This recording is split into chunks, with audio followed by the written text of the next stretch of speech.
oyi, doim meni ayblaysiz. Yo'q, unaqa emas. Shunaqamikin?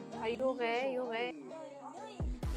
Voy, birpas jim turinglar. Har doim bu bilan gaplashganda shunaqa qilasizlar. Chiqmaysizlar, jim o'tiringlar.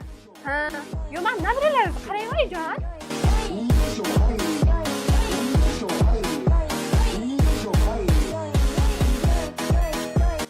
Oyi, doim meni ayblaysiz. Shu kuyovingiz siz uchun zo'r, a? Nima? Sochini oqartirib yubordim? Kam sochini oqartirmayman. Mana Ersak kompaniyasidan zo'r shampun olib qo'yganman. Mana shu bilan yuvsalar, oqargan sochlari ham ketib qoladi.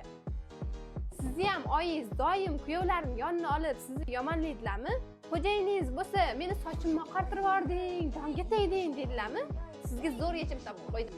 Ersak kompaniyasidan xuddi mana shu shampunni zakaz qiling deb bitta xo'jayiningizga yuvdiring, oqargan sochlari ham qorayib ketadi.